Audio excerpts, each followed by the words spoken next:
Chers amis, Shalom Uvracha B'Shem Hashem Naaseh Venatzliach en cette belle matinée de mercredi 22 du mois de novembre et tête du mois de Kislev. Je suis racheté par Myriam Bat, Dada Mesaouda Ayekara, Bezrat Hashem, que je vous bénisse, elle et toute sa famille, Bezrat Hashem, ainsi que ses frères, qu'on embrasse très fort, je mérite de connaître. Shur pour la Refoua Shlema des blessés, ainsi que de tout Am Israël. Et que le Rav Tuitou continue à nous renforcer dans la Teshuvah grâce à ces shiurim, Todaraba. Et je fais une parenthèse où, effectivement, à Natania, en faisant le cours, eh bien, mon épouse m'a raconté qu'elle a rencontré des filles qui lui ont dit qu'elles ont pris sur elles la Tzniout, la Teshuvah, et qu'elles se sont beaucoup renforcées grâce aux shiurim que nous prodiguons.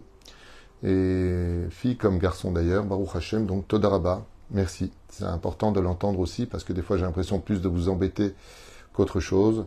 Bénédiction et protection chez Kol Am Israël, Kol Chayalim, Vaptsuim et tous nos blessés. Et surtout que Akadosh Baruch Hu, comme elle le demande, ramène aussi tous les Jvuim, c'est-à-dire les personnes prises en otage, à leur demeure, dans la joie, Bezrat Hashem, et le bonheur de leurs parents. On commence ce shiur avec un sujet prenant. Alors c'est marrant parce que Mina Shamaim, je crois que hier soir, Myriam Bat Dada a acheté un shiur qui était sur le salaire de faire des mitzvot, et Mina Shamaim, maintenant, nous allons parler des péchés que nous faisons et de leurs conséquences. C'est incroyable comme quoi, Akol, Mechouvan, Mina Shamaim, je ne l'ai pas fait exprès. Alors on commence tout de suite avec un sujet prenant, puisque vous savez que dans la vie, très souvent, on oriente très très mal nos émotions. On a peur de certaines personnes, on a peur de pas avoir d'argent, on a peur de pas se marier, on a peur de chiens, pitbull, on a peur de certaines personnes qui nous menacent, de la mafia, on a peur de plein de choses qui nous entourent, de la maladie. Mais c'est pas ça la raison pour laquelle on devrait avoir peur. Parce que tout passe dans la vie. Tout passe. Tout reste derrière. Ou on s'en guérit ou on meurt. Mais de toute façon, ça appartiendra au passé. Mais le Zohar Kadosh nous apprend une chose. Quand une personne décède, toutes les bonnes actions qu'il a faites devant lui sont de couleur blanche et marchent devant lui chantant son nom. Parce qu'il les a créées. Il a fait des mitzvot. Par contre, le Zohar nous apprend, donc je traduis ce qu'il y a marqué, que les anges marchent derrière lui. Quels anges ? Ceux des fautes commises et non réparées par la Teshuvah tant qu'il était dans son corps, et marche derrière lui. Il dit pourquoi ? Pour qu'il n'ait pas d'avenir. Ça veut dire qu'il se tienne derrière l'âme qui marche, et que les anges blancs devant chantent en son honneur en disant « Voici l'homme qui nous a créés, donc prendra un salaire », et derrière, cet homme qui marche, et là il a peur. Pourquoi ? Parce qu'il est poursuivi, et les anges noirs qui sont créés avec cette terrible. D'ailleurs, il ressemble à celui qui l'ont créé. S'il était gros, s'il était mince, s'il était petit, s'il était grand, peu importe, ils prennent sa figurine pour ne pas qu'ils disent non, ça c'est pas à moi. Pour ne pas qu'ils disent cela. Et donc, ils l'accompagnent. Et le Zohar HaKadosh pose une question en disant et pourquoi ils sont derrière réellement ? Il dit parce que quand il les voit derrière, il a tellement peur des accusations qui vont se tenir devant le trône divin qui voudrait fuir. Et donc, si tu es devant, tu ne vois pas où il fuit. Si tu es derrière, tu sais où il va. Est-ce que franchement, des anges, ils ont besoin d'être devant ou derrière ? Ça ne tient pas debout. La réponse, c'est pour te dire que quand tu fais une avéra, elle est derrière toi. Et partout où tu vois, où tu vas, elle te suit. Et ça, c'est quelque chose qui doit vraiment nous faire peur. De ne pas savoir qui est derrière nous, ça, c'est quelque chose pour lequel, Behemet, il faut avoir peur. Ça me rappelle ce fameux diyun dans Masechet Ketubot, à la page 111, Amoud Aleph. Cette grande mahlouquette que la Torah nous apporte, mais qui n'est pas la halacha. Il y a des mahloukot partout. Alors ça me fait un peu rire quand j'entends ces personnes, d'ailleurs, sur les réseaux sociaux, qui se permettent d'utiliser des pages du Talmud, se référant à les Tosafot ou à certains décisionnaires qui sont mamash minoritaires, face à tous les grands poskim qui sont extrêmement majoritaires, sur le fait de monter ou pas en Eretz Israël, Ishbati etrem, je vous l'ai fait jurer, il y a 2 à 3 chevaux dans cette Gemara, à savoir, Bechoma, est-ce que vous allez tous monter ensemble? Est-ce que vous allez tous monter petit à petit? Est-ce que vous allez monter avec force? Est-ce que vous allez monter en défiant les nations du monde? La Gemara, chers amis, ce n'est pas la halacha. Ce qui guide la vie d'un juif, ce n'est pas ce qui est marqué dans le Talmud. Notre vie est guidée par le Shulchan Aruch. Vous voyez? C'est ça qui guide notre vie. C'est les lois juives, ce n'est pas les Gemarot. Les Gemarot sont remplis de machlokot. Et donc, ce qui va compter, c'est le Shulchan Aruch. Ce qui fait que vous avez certaines personnes qui vont se baser selon ce critère-là et qui vont être complètement, comme le dit le Rav Ovadia Yosef de façon explicite. Il dit, mais vous plaisantez ou quoi? Un esclave dans le judaïsme, toujours dans la Gemara, qui veut monter en Eretz Israël, peut obliger son maître de monter en Eretz Israël. Oufren Pasak Shulchan Aruch dans Masechet Ktubot, Betaf Kuf Yud Amud Aleph, si une femme veut monter en Eretz Israël et que le mari ne veut pas, prenons le cas suivant, eh bien, elle pourrait exiger son guet, et le mari serait obligé de lui payer le guet, parce qu'elle veut monter en Eretz Israël. Le Rav Ovadia dit quoi? Jusqu'à les divorcer pour ça? Tellement c'est important de monter en Israël. Donc il y a plusieurs déotes. Et c'est pareil pour un homme. Si l'homme veut monter, que la femme ne veut pas monter, elle dit alors très bien, tu me payes le contenu du guet. Tu as signé pour 100 000 euros, tu me donnes 100 000 euros. Et ça arrive dans le Beddin, et le Beddin il dit, pour quelle raison vous séparez? Il dit, parce que moi je monte en Israël et elle ne veut pas. Ah mais alors madame, vous perdez la somme de votre ketouba. Ça veut dire que Eretz Israël passe presque avant le couple. Dans la Gemara, regardez ce qui a marqué là-bas et regardez le Shulchan Aruch. Alors bien sûr, on ne va pas le faire dans l'action, on va voir un chacham, on va voir comment on fait les choses, peut-être on peut attendre, patati patata, mais pourquoi il y a tout ce dioun dans cette Gemara? Pourquoi on en parle de ça? Est-ce qu'on a le droit de monter, pas le droit de monter? Tout ça tourne au fait de savoir que si tu montes pour continuer à être Mechalel Shabbat en Israël, pour ne pas respecter la Shemitah en Eretz Israël, qui sont les causes pour lesquelles tu as été éjecté de la terre d'Israël il y a 2000 ans en arrière, tu viens recommencer la même erreur. Alors, ne viens pas. Et ça aussi, c'est Nifsag ou Shulchan Aruch. Celui qui monte en Eretz Israël dans l'intention de prendre la voiture et de rouler sur Eretz Israël pendant Shabbat, donc Befaresia, il est préférable pour lui de ne pas monter. À quoi ça ressemble? Monter en Eretz Israël, c'est se rapprocher du roi des rois. Et donc, si tu t'en approches, c'est pour lui servir du bon vin. Imagine que tu t'approches du roi des rois en disant « Je veux être proche de toi, mon roi ». Et que ce que tu lui donnes, c'est amer à boire. Il va prendre ce verre et va te le jeter au visage. Quoi, t'es monté en Israël pour rendre la terre impure? C'est ça le but. Le Rav Kook, lui, il dit autre chose. Il dit c'est vrai. Mais n'oublie pas qu'après 2000 ans, le retour d'Israël sur sa terre ressemble à un enfant qui vient de naître. Et un enfant qui vient de naître, il vomit, et il fait dans sa couche, et il n'est pas encore propre, c'est pas encore bien marché. Donc il faudra que Eretz Israël rééduque le peuple d'Israël. Donc vous voyez que ce n'est pas comme certains disent ou d'autres disent.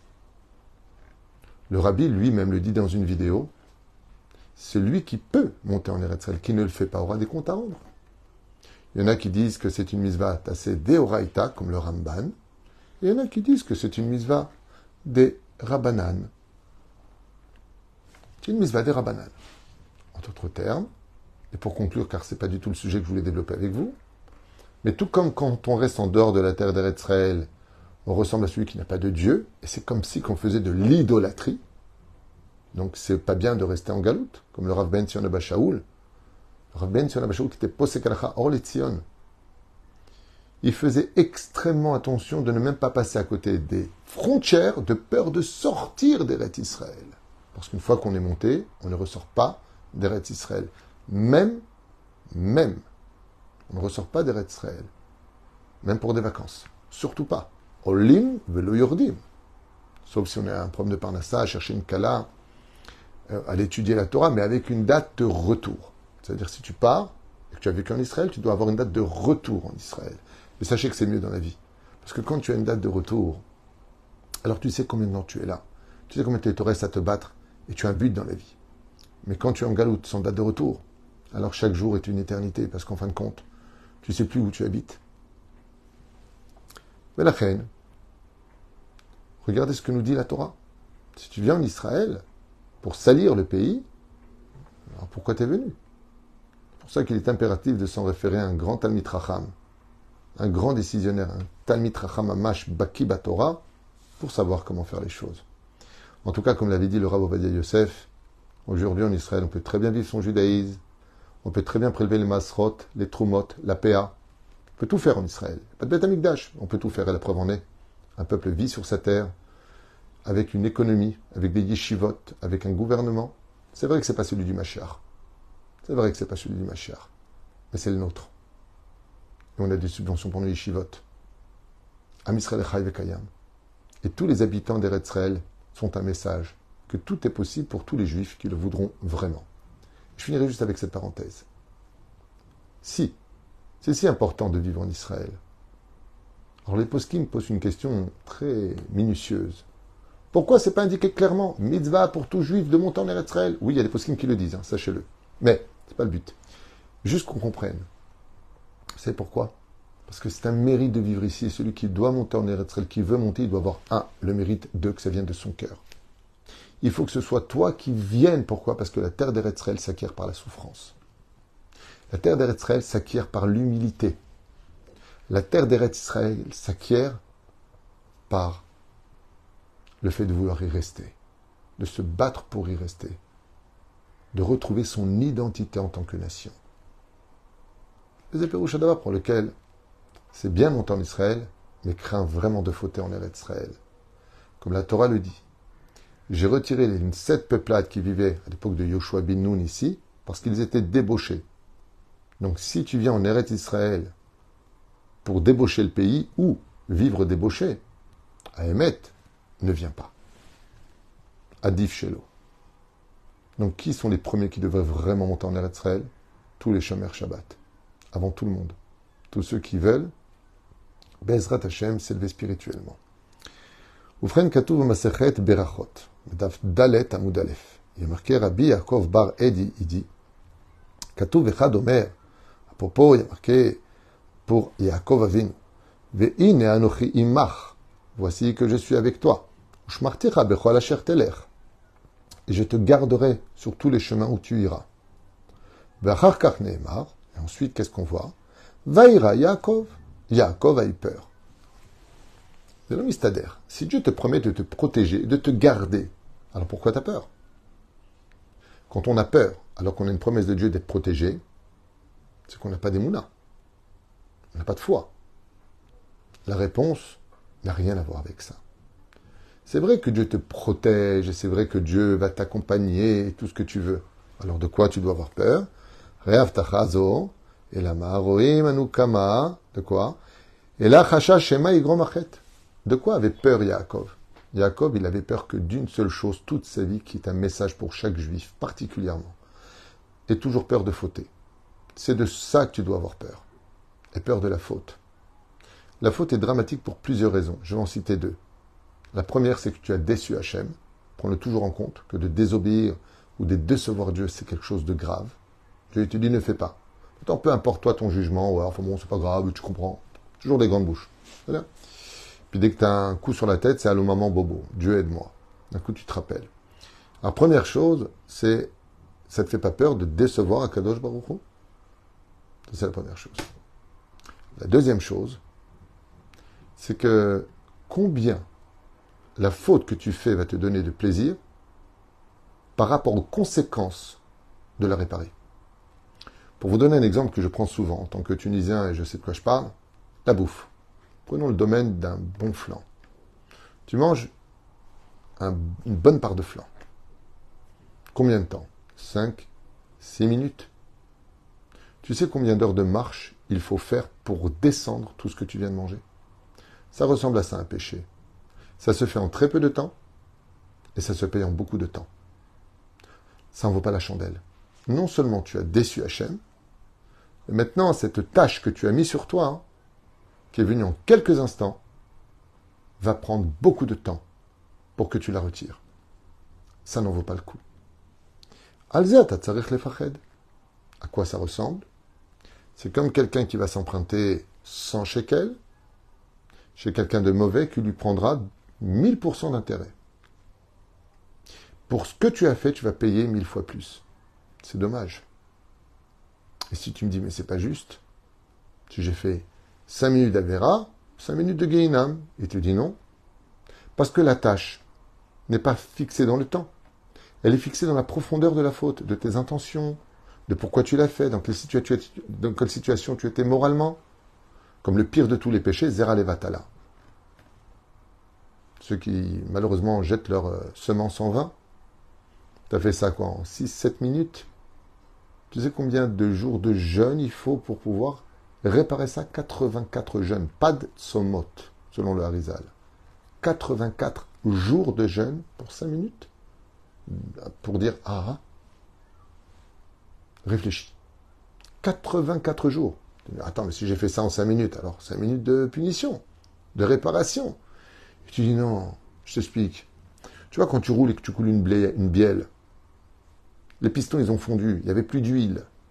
Tu n'as rien fait de mal. Tu as juste un petit bouton rouge qui s'est allumé dans la voiture te disant que ta voiture, elle est morte. Pour pouvoir la réparer, il faut changer tout le moteur. Et là, tu dis, mais je ne comprends pas. Parce que j'ai roulé 1 kilomètre de trop avec cette voiture, pour 1 kilomètre, je perds toute la voiture. Il dit, mais le problème, ce n'est pas le kilomètre que tu as fait.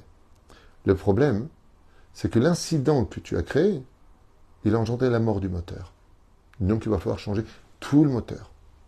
Et toute une vie entière, il faudra réparer. Le fait d'avoir pris une femme mariée, d'avoir fait Zer Levatala, d'avoir menti, faire du Lachonara, regarder les choses interdites. Et la faute la plus grave de toutes, le Bitul Zman, de ne pas avoir étudié la Torah alors que tu aurais pu. Tout ce temps va être pris en compte. Din, sur ce que tu as fait, Cheshbon, sur le temps utilisé pour faire la faute. Roimanu, Kama Chamour Adabar. Ainsi que le dit le roi David dans les Teilim 86, duquel il est marqué Tefila les David, prière du roi David, Shamra Nafshi Kechassidani, garde mon âme Hashem, car je suis bonté, moi. Et donc on voit que le roi David, Korel Atzmo Chassid. Le roi David s'appelle Chassid. Yahad Imzot, comme Acher, c'est Teilim, comment il s'appelle? Alors on voit ici que le roi David s'appelle Chassid. Et dans un autre Teilim, qui est le 27, il est marqué Loulé et Emanti lir'od betuv Hashem be'eretz Chaim. Je traduis, si ce n'est que moi qui ai cru de voir Akadosh Baruch Hu dans la terre de la vie, Betana Mashmea de Rabbi Yossi, dans Maseret Brachot Dalet Amud Aleph, il dit Lama nakud al Loulé. Il dit pourquoi il y a un point dans le mot Loulé, c'est-à-dire dans le Vav. Amar David, final Kadosh Baruch Hu, le roi David a dit devant Dieu, Ribono Shel Olam, maître du monde, Muftach Ani Becha, She'ata Meshalem Sachar Tov la Tzadikim la Atid Lavo. Car je sais que tu paieras un salaire pour l'éternité, pour chacune des bonnes actions que nous avons faites. Aval, maintenant, seulement, Eni Yoda Im Yesh Li Chelek Benehem Imlav. Mais je ne sais pas si moi je ferai partie de ces tzadikim qui recevront un salaire. Si le roi David il dit ça, alors qu'est-ce qu'on va dire nous? Et là, chez Maïg Machet. Pourquoi tu as dit ça? Il dit parce que peut-être que j'ai une faute. Peut-être que j'ai une faute. Alors pour vous donner une autre image, qu'est-ce que représente une petite faute dans le judaïsme? Un jour, un homme était en train de marcher sur un chemin qu'il voyait parfaitement. Et voici qu'une toute petite poussière lui rentra dans l'œil. Son œil devint rouge, et puis il commence à pleurer, il se frotte l'œil et il s'arrête. Il arrête de marcher, et donc il ne voit plus son chemin. Il a du mal à voir. Il a encore un œil pour voir, mais déjà, il prend du retard. C'est exactement ce que fait la faute. Sur le chemin d'un juif, quand on faute, ça nous aveugle un œil. C'est pas qu'on voit plus la route. Faire teshuva, c'est nettoyer ses yeux. Et ainsi donc, on retrouve le chemin. L'arzor beite teshuva. Ok. Tanya. Ad ya'avor amecha Hashem, ad ya'avor amzu kanita. À propos du verset qui est dit là-bas, jusqu'à ce que passe ton peuple, jusqu'à ce qu'il arrive jusqu'à toi, en d'autres termes, ad ya'avor amecha zo bia, rishona, shebaou la'aretz biglal Yoshua binu. On parle du fait qu'Israël est revenu sur sa terre à l'époque de Josué, de Yoshua binu. Ad ya'avor amzu kanita, zo ibia shnia, shalom migalut bavel. Et là, c'est le retour des enfants d'Israël sur la terre d'Israël. Pourquoi? La première, on est rentré parce qu'on avait la Torah des Mitzvot et qu'on a fait Teshuvah. Et Ezra nous ramènera de Babylonie parce qu'on aura fauté les 3 fautes prescrites de l'idolâtrie, du meurtre et de l'inceste. Chachamim roim, Reuim, slicha, ayu Israël asot laem nes bimei Ezra. Et nos chachamim nous disent qu'Israël aurait été digne de vivre un miracle à l'époque de Ezra. Kederer shana salam bim Yoshua. Et comment se fait-il qu'à l'époque de Yoshua, avec des trompettes, on a fait tomber les murailles, tandis qu'avec Ezra, on a dû se battre pour reprendre notre terre après 70 ans d'absence. Vous voyez que c'est pas la première fois qu'Israël quitte la terre et revient. C'est répétitif. Ve'alchu ela birshut Koresh. Et c'est sur l'ordre du roi Koresh qu'ils revinrent. Bechon yemim alche paras. Nishtabdu laem le Koresh ve'lachashverosh. Nachon ve'dar yavesh. Acharon ve'ra'a kama tzarich leizaher me'achet. Et donc toute l'histoire de Purim, qui précède le retour d'Israël sur sa terre, a été empreinte de faute. Et Kadosh Baruch Hu nous l'a fait payer avec l'histoire de Purim, le décret de Haman, pour qu'on fasse Teshuvah, et une fois qu'on a fait Teshuvah, qu'on soit digne de monter en Eretz Israël. Dans Masechet Ta'anit, le Daf Kavbet Amud Aleph, il y a une braïta qui dit Venatati gishmechem beitam. Je donnerai les pluies en leur temps. Matzenu bimei Shimon ben Shatar, shiardu lahem geshamim, belel revei ou belel shabbatot. À l'époque de Rabbi Shimon ben Shatar, on a vu que les pluies tombaient tous les mercredis soirs et les veilles de Shabbat. Et la Gemara nous dit que c'est un signe de bénédiction. Lama, avonotechem itu ela vechatotechem manu atov mikem. Et dans Yirmiyahu, c'est marqué. Quand il y a la sécheresse en Israël, ou si tu veux savoir exactement quel est l'état mental, spirituel du peuple d'Israël, regarde ses fruits, regarde les pluies. Quand il y a de la pluie, c'est un signe qu'Israël se conduit bien. Ça veut dire qu'on est dans le bon chemin, qu'on s'améliore. Quand la sécheresse a lieu, c'est-à-dire que Dieu n'est pas content. Donc le fait de jeûner pour faire teshuva. On voit bien, ainsi donc, que le baromètre de nos vies et toutes les souffrances que nous endurons, même si ce sont des épreuves, viennent du fait qu'on est fauté. Jamais et au grand jamais, jamais et au grand jamais, une injustice n'est pratiquée sur terre. Si on souffre de quelque chose, ou que même une personne nous fait souffrir quelque chose, ne vois pas le bâton qui te frappe. Remets-toi en question. C'est qu'en toi aussi se cache quelque chose que tu ne sais pas, car tu fais une réparation. Parce que si tu ne devais pas souffrir, c'est que tu ne méritais pas de souffrir. Tu n'aurais pas souffert. Dieu t'aurait évité cette épreuve. Ce qui fait que, qu'est-ce qu'on doit craindre le plus? La maladie. Mais si tu es malade, c'est que tu as fauté. Pas d'argent. Mais si tu n'en as pas, c'est que tu répares quelque chose. Tu as fauté. Peut-être que tu n'as pas assez donné de tzedaka. Peut-être que tu as mal parlé à tes parents. Peut-être que ceci, ou peut-être que cela. Et si vous me dites, t'es mort, je suis pas d'accord. Ça voudrait dire que tous les grands tzadikim ont fauté pour avoir autant souffert? Non, nos sages ont déjà prévu ta question, et ils y répondent grandement. Le but des grands sages d'Israël, comme Rabbi David Moshe, tous les grands d'Israël, c'est que eux, ils sont blancs, totalement innocents de toute faute. Même si on dit qu'on ne peut pas vivre sur terre sans avoir fauté. Mais les tzadikim, ils prennent sur eux les fautes des enfants d'Israël. Ce qui fait que quand tu vois un tzadik qui est malade, c'est parce qu'il répare le peuple d'Israël. Il n'y a que celui qui a beaucoup de mitzvot dans sa vie qui peut se permettre de payer les dettes des autres, spirituellement. Ce qui fait que le tzaddik, avec toute l'étude de Torah qu'il a, de Torah ou de Mizot Maasim Tovim, son mérite vient payer pour sauver la vie de ceux qui étaient déjà chayav mita. Et la reine, les tzadikim, on comprend pourquoi très facilement. Ils souffrent même plus que ceux qui fautent, parce que ce sont eux qui portent leurs fautes. Il y a un jour, il y a 2000 ans en arrière, un juif a dit, en utilisant cet enseignement de nos sages, je prends sur moi toutes les fautes, croyez en moi et vous serez sauvés. Aïe, aïe, aïe. C'est la devise de tous nous, des Chachamim, chaque grand rabbin d'Israël. Prenez sur lui toutes les fautes du peuple d'Israël. J'ai cité Rabbi David Moshe, qui alors avait vu un décret sur le peuple d'Israël et a dit à Dieu, prends-moi moi et laisse vivre le peuple. Les Pérouchanavar. Et la reine, ce que doit craindre un homme dans ce monde, c'est tout ce qui n'est pas correct. Que ce soit des fautes morales, des fautes de halachot, des fautes même par inadvertance. Fais attention où tu poses les pieds, car nul n'est censé ignorer la loi. Et c'est pour cela que je conseille vivement à chaque personne, chaque couple, chaque famille, d'avoir un rave sur lequel il se référencera pour avoir l'opinion de la Torah.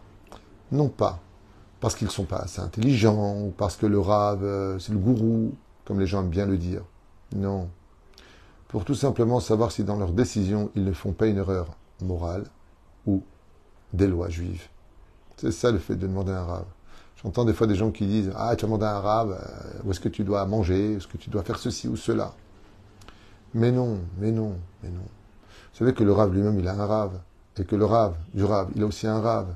Il n'y a pas que vous qui avez des Rabbanim. Mais si on s'en réfère à eux, c'est juste pour demander si on n'est pas hors la loi. Baruch Adonai l'olam. Amen ve amen.